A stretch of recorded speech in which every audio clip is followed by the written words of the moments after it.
മദീനക്കാരൊക്കെ കിട്ടിയിട്ടില്ലെങ്കിൽ പിന്നെ അജ്വാക്കാരൊക്കെ എവിടുന്നുള്ള കാരക്കയും ആവാം. മദീന അല്ലാത്ത നാട്ടിലും അജ്വാക്കാരൊക്കെ ഉണ്ട്, അത് ചെയ്യാം. പക്ഷെ മദീനക്കാരൊക്കെയാണ് അഫ്ളല്.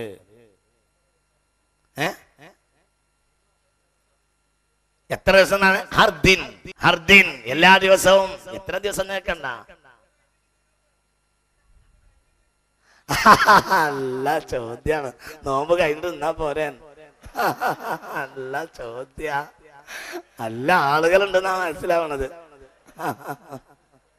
നോമ്പ് കഴിഞ്ഞിട്ട് നിന്നാ പോരെ? അവസാനിപ്പിക്കാണ്.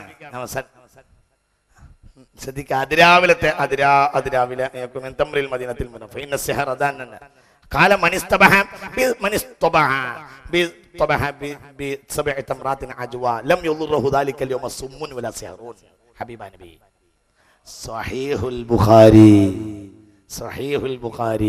അന്ന് വിഷമോ സിഹറോ ബാധിക്കുകയില്ല.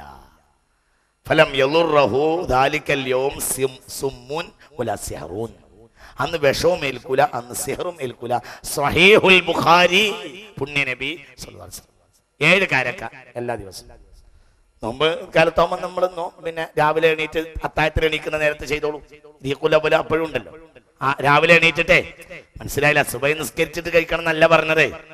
അതിരാവിലെ എണീക്കുമ്പോ കഴിക്കാൻ ദീഖുല പോലെ വയറ്റിലേക്ക് ആദ്യം ഇറക്കുന്ന നടാവുക. അതിപ്പോ സുബഹിന് മുമ്പും ആവാ, സുബഹി കഴിഞ്ഞിട്ടെന്നല്ല, സുബഹിന് മുമ്പും ആവാ. സൗകര്യത്തിന് മലക്കള് വെറുക്കണ സാധനല്ലേ വായിലുള്ള സാധനങ്ങൾ ഉടനെ കഴുകി ശുദ്ധീകരിക്കണ്ടേ? ഉടനെ, മനസ്സിലായില്ലേ പറഞ്ഞത്? ഉടനെ അത് കഴുകി ശുദ്ധീകരിച്ചോളാം. കാരണം മലക്കൾക്ക് വെറുപ്പല്ലേ ആ സാധനം. ദുർഗന്ധമേറ്റു മലക്കുകൾ വെറുക്കുന്നതാണ് പറഞ്ഞില്ലേ? അപ്പൊ അതിന് ഏറ്റവും പ്രധാനപ്പെട്ട ഒന്നാമത്തെ പരിഹാരം അതാണ്. 2 നിത്യമാക്കുക. അത് പ്രൊട്ടക്ഷനാണ്. സെഹർ വരൂല. സെഹർ വന്നാലുള്ള പരിഹാരം വേറെ ചെയ്യണം. സെഹർ വരാതിരിക്കാനുള്ള പ്രൊട്ടക്ഷൻ മാത്രമേ ഞാൻ പറയുന്നുള്ളൂ. സെഹർ വന്നാൽ ഓരോ സെഹറും അതിന്റെ ആലിമിനെ കൊണ്ട് പഠിച്ചിട്ട് ഖുർആൻ കൊണ്ട് ചികിത്സിപ്പിക്കണം. അതിന്റെ ആലിമ്യങ്ങൾ ഉണ്ടാകലും ഒരാവശ്യമാണ്. അതിവിടെ ഇങ്ങനെ തുറന്ന് പറയേണ്ട സംഗതികളല്ല. അത് ഈ ഒരു വാക്കുകൊണ്ട് അത് തീരുകയും ഇല്ല. വരാതിരിക്കാനുള്ള പ്രൊട്ടക്ഷൻ മാത്രമേ പറയുന്നുള്ളൂ. വന്നാൽ നിപുണന്മാരായ ആളുകളെ കണ്ട് ആ കാര്യം പരിഹരിക്കേണ്ടതാണ്. ദായിമുൽ വുളു, എപ്പോഴും വുളു എടുക്കുക. വുളു ദായിമുൽ വുളു ആകുക, സെഹർ വരൂല. അതേപോലെ തന്നെ എന്തുകൊണ്ട്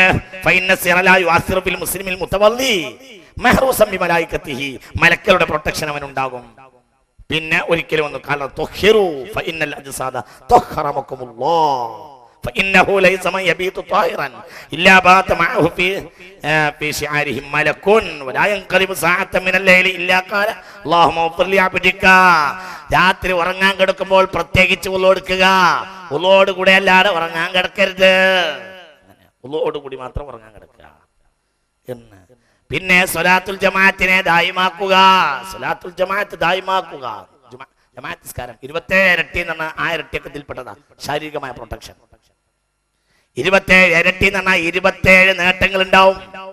ഓരോ നേട്ടത്തിനും ഓരോ പ്രൊട്ടക്ഷൻ ഉണ്ട്. അതിൽപ്പെട്ടതാണ് സിഹറിന്റെ പ്രൊട്ടക്ഷൻ.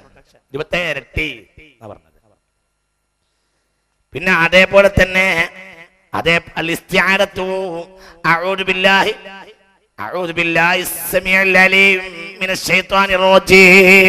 എന്ന് പറഞ്ഞിട്ട് നിസ്കാരത്തിലേക്ക് പ്രവേശിക്കുക. തക്ബീറത്തുൽ ഇഹ്റാമിന് മുമ്പ് 3 തവണ അഊദു ബില്ലാഹി സമീഉൽ അലീം മിനശ് ശൈത്വാനിർ റജീം അങ്ങനെയാ പറയേണ്ടത്. എങ്ങനെ? എപ്പോൾ? നിസ്കാരത്തിന് പുറത്ത്. നിസ്കാരത്തിൽ കയറിയാ പിന്നെ അഊദു ബില്ലാഹി മിനശ് ശൈത്വാനിർ റജീം എല്ലാം ചെല്ല.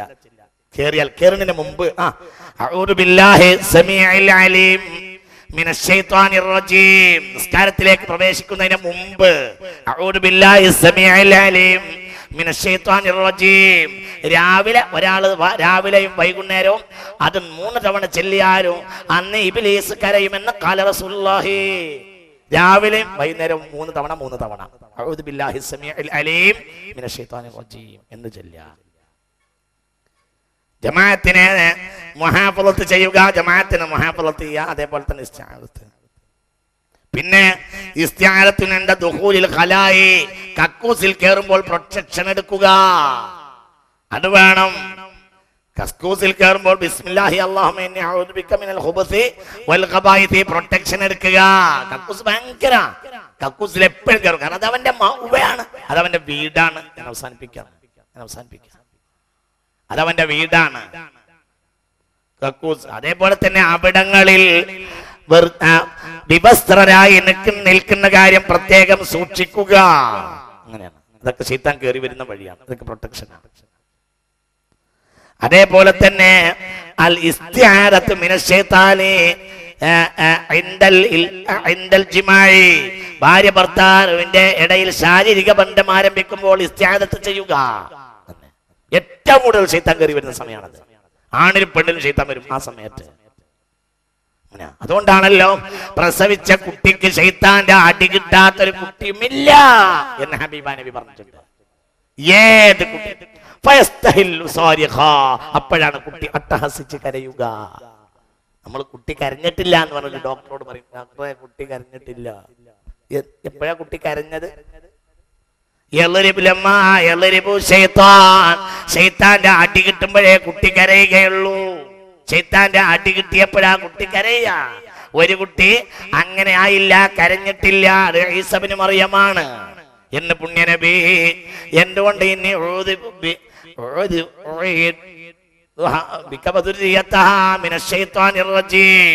എന്ന് പറഞ്ഞല്ലോ. ആര്? ഹന്നത്ത് ബീവി.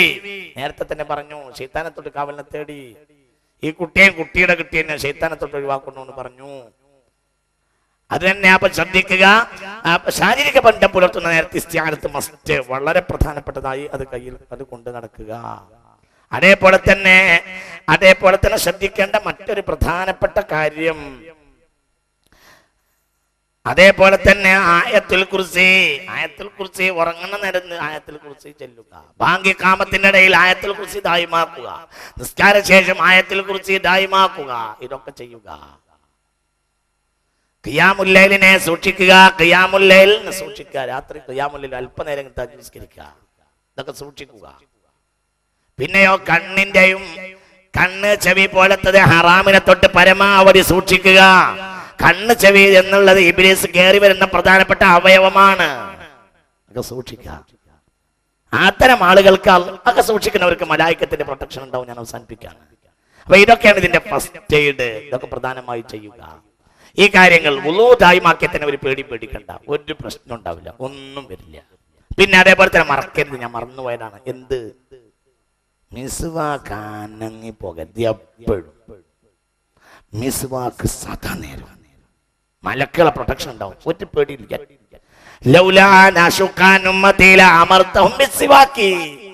എന്റെ സമുദായത്തിന് ബുദ്ധിമുട്ടാകുമെന്ന് തോന്നിയിട്ടാണ്, ഇല്ലെങ്കിൽ ഞാൻ അത് നിർബന്ധമായി കൽപ്പിക്കുമായിരുന്നു. കാല റസൂലുള്ളാഹി. എപ്പോഴും മിസ്വാക്ക് ചെയ്യുക. അതിന് അറബികളെ കണ്ടുപിടിക്കണം. നിസ്കരിക്കാൻ നിൽക്കുന്ന നേരത്തും അറാക്കെടുത്തിട്ട് അങ്ങനെ ഉന്തും. നിസ്കാരം കഴിഞ്ഞാല് എപ്പോഴും അതെപ്പോഴും ഏത് നേരത്തെ അറബികളെ കണ്ടുപഠിക്കണം. ഞാൻ അവസാനിപ്പിക്കാം. അതുകൊണ്ട് മുഅ്മിനീങ്ങളെ വളരെ വലിയൊരു വിഷയമാണ്. ഞാനത് ചെറുതായ രൂപത്തിൽ നിങ്ങളെ മുന്നിൽ പറഞ്ഞു തന്നിട്ടുണ്ട്.